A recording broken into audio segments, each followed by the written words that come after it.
Maal akkan siif ta'uu barbaadda?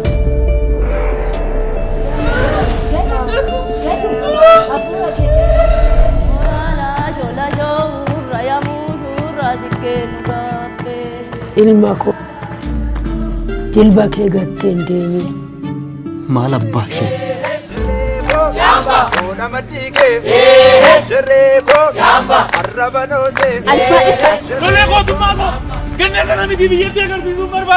Sagalee shimbira dhaga'uun barbaadu. Iddisaa lafa lixaan isaan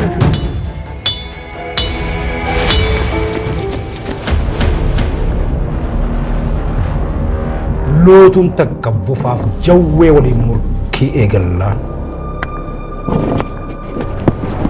Lafa bulchaan jiru barbaannee keessatti deebisu qabu.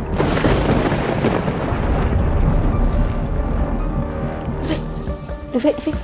Ani immoo maal asitti balleessine? Miilla koo irratti kufee dhiifaman gaafatu taane.